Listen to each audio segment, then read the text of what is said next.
So now I have the 100mm attached, and I'll start my camera. So this is a proper macro lens. It's the Canon 100mm. It's not the L. Can't afford the L. So I'll just turn on the camera, and I'm right now. I'll go back to my infinity, so which is my infinity focusing, and I'll start to record the camera. So at infinity you can see, let's go way back. So I can't because I just have some plants behind me, so I can go back, but you can get the idea. So I'll just try to refocus to make sure. So now you have in focus and I'm way back. You can see another big advantage of why you can use a macro lens, because it is made to do close up, and essentially when you get to 0.5 and 1:1, then you're going to go in the actual macro territory. This reading I am is just at 1:5, so it's around, I am around in between 2 feet from the distance, from the subject, sorry. So I'll just get this back in focus, and as I start to come in, I'll turn on the autofocus.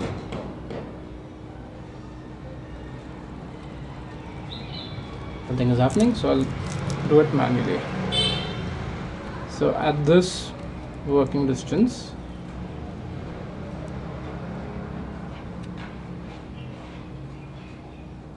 so I'm at this close, and my reading is at 1:1. So now I'm at full macro territory with 1:1, and you can see the details that are there that the lens is producing. And this is the centerpiece, and you can see the working distance I have at 1:1. Now I'll go back at infinity, and I'll attach the Raynox 150 to the 100mm.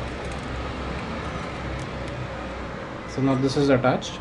The video is still on from the camera, and now at infinity you can see that I'm actually now very close than I was before. So this is at infinity, so I'm just going to remove the 150 out, and you can see the difference. Now I have to go way back just to get things back in focus. See, now I'm going to try the autofocus. So this is where I'm at normal infinity with the 150 that I'm going to attach again. Nothing in focus, and can't focus properly because with the Raynox my working distance has changed. So now when I start to come back at infinity, get start to things in focus. So let's go back at infinity. Sorry, the autofocus was working. So this is at infinity. This is without the Raynox at infinity, and I have to go back to get things back into focus. So I was saying, as you then start to change your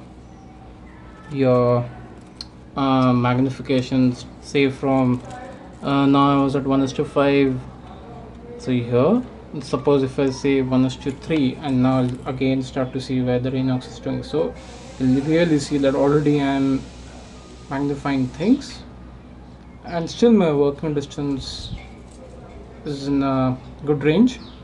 It's not something that I'm really close here or here, which is the problem with the MP. And that's what I'm saying, especially for flowers, the 150 is enough to take photos. So and it's really an easy play for beginners who are into Raynox. Just don't buy the 250 straight head on, buy the 150 and the 250, and then you'll understand why the 150 is also a good investment. So when I do 1:1 and with the Raynox 150, so now you can really see the close up, the actual magnified, and I am at a working distance. So now with 1:1 and the 150, I am nearby, say 1.75 as per the the box graph which was shown by Raynox there, but it will be even beyond say 1.8 I assume.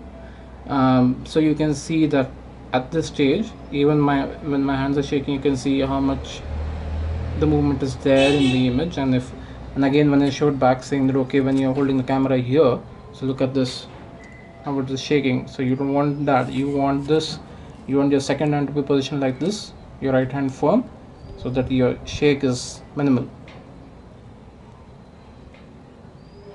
And now I'll just take out the 150.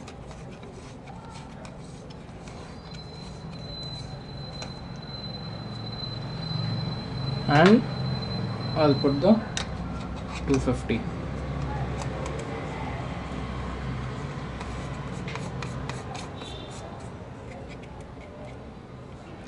Now add 1:1 with the 250. Now you can see how close I have to get. I can see the difference. With the 150 I maybe was here, with the 250 I'm here.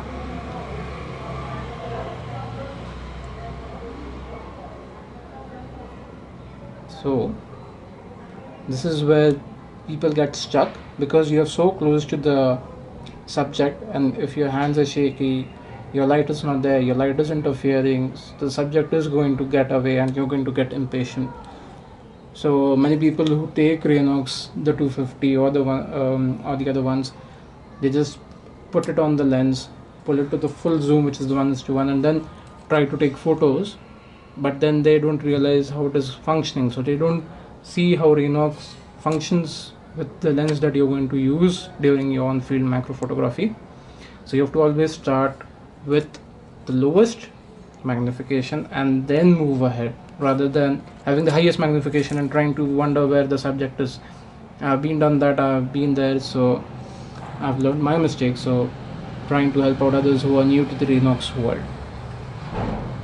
So with this, I hope you have enjoyed my video to show the Raynox things. If you have any questions, feel free to let me know, and if you have any suggestions or any other videos that you would like me to do, please let me know and I'll try to do it.